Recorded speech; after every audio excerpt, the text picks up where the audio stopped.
I just spent hours today digging into Midjourney's entire business strategy, and it built a $500 million company without ever launching a traditional web application first. I'm juggling a full-time job while trying to build my own startup and also growing this YouTube channel. So I was honestly skeptical about this whole community-first approach that everyone talks about. But here's why Midjourney's story is different. They didn't just build a community, they used Discord as their entire business infrastructure.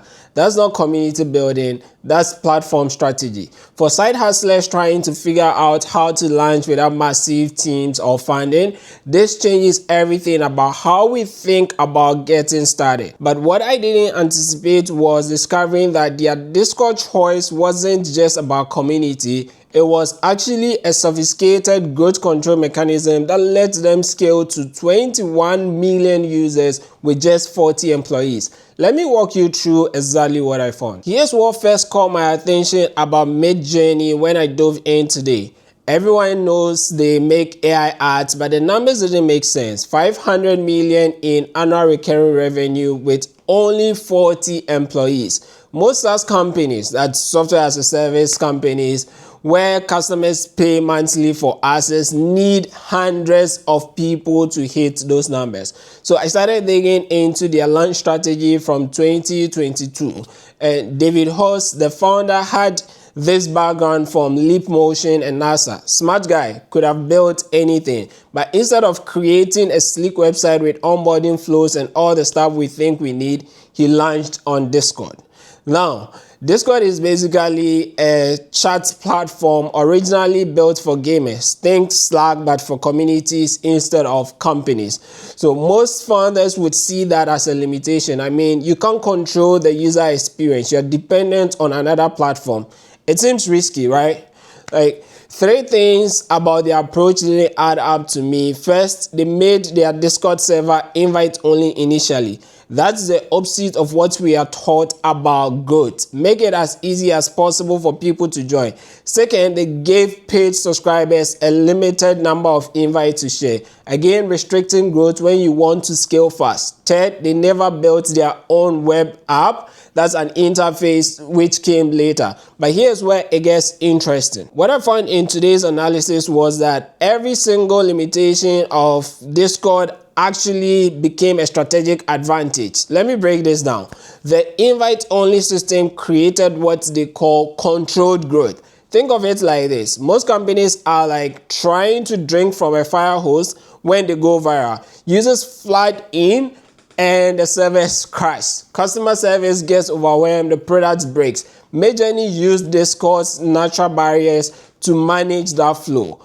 But the real genius was infrastructure leveraging. So instead of building user management systems, chat functionality, community features, payment processing, Discord already had all of that. So Midjourney's tiny team could focus purely on the AI image generation technology. They were basically renting Discord's entire infrastructure for free. And here's the part that blew my mind. They reached 1 million Discord members in just 3 months after launch. To put that in perspective, most startups spend years trying to build communities that engage, but because Discord users already knew how to use the platform, there was zero learning curve. The invite sharing system created what's called network effect. Each user had incentive to bring in their friends because they got limited invites as a premium feature, so users became their sales team automatically. This hits close to home because with my current startup, I spent months building user authentication, setting up secure payment processing, creating user management systems, and handling data security protocols. The complexity is overwhelming when you are coding at night after a full-time job. But Midjourney proved that you can skip all of that initial complexity. They hit $50 million in ARR in their first year. Most bootstrap companies take 5 to 10 years to reach those numbers, if ever. But wait, there's more to this strategy. So here's what I'm taking away from this, and honestly, it's making me rethink my approach to future experiments. We always hear, build your own platform, own your audience, control the experience, but Midjourney shows there is a completely different path. They traded some control for massive operational efficiency. Looking back at my current startup, I wish I'd known about this approach before spending countless nights wrestling with authentication systems and subscription billing. But think about it. When you're working nights and weekends on your side project, your biggest constraint isn't ideas or even technical skills. It's time and energy. You come home from your day job exhausted and you've got maybe 2 hours before you crash. Do you really want to spend that debugging auth implementation and setting up database security? Midjourney's approach is basically, what if we just focused on our core value proposition and let someone else handle everything around it? Discord handled the community, the infrastructure, the user management, and they just built the AI art generator. Here's what I used to think versus what I'm realizing now. I used to think that depending on another platform was risky. What if they shut down? What if their terms change? What if you can't monetize? But now I'm wondering if that risk is actually smaller than the risk of burning out before you ever validate your core idea because you're building everything from scratch. Look at their result. They became profitable in August 2022, just months after launch. Most venture funded startups burn millions before seeing any profit. They did it with zero external funding because their operational costs were so low. For my next experiment, I'm honestly excited to try this platform first thinking. Maybe instead of building everything custom like I did before, I should find where potential users already spend their time. So that completely different part I mentioned, here it is, platform first strategy instead of product first strategy. So instead of building your own infrastructure and trying to attract new users to a place, you go where they already are and focus entirely on your unique value.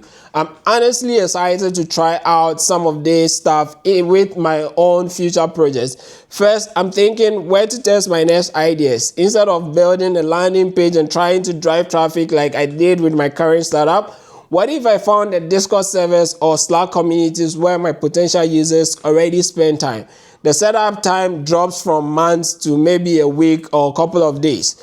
Second, having gone through the pain of building authentication, user management, and subscription systems myself, I'm starting to think we overcomplicate launches. Midjourney's success came from doing one thing incredibly well, generating beautiful AI art while letting Discord handle everything else. That focus probably is exactly what they needed earlier. Third, I want to test this controlled growth idea with my next experiment. Instead of trying to get as many users as possible right away, what if scarcity and exclusivity actually help with early retention and engagement? Their invite system turned users into advocates.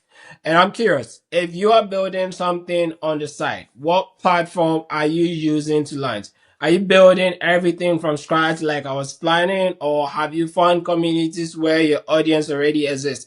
Let me know in the comments because I'm genuinely trying to figure out if this approach works for different types of products. Tomorrow, I'm analyzing another company. If you're figuring this stuff out alongside me, hit subscribe and also turn on your notifications so that you don't miss the next set of videos. If you have any questions for me or you have suggestions on which company to tackle next, go ahead and drop it in the comment. I look forward to connecting with you in the comment. Thank you, and I'll see you in the next video. Until then, bye for now.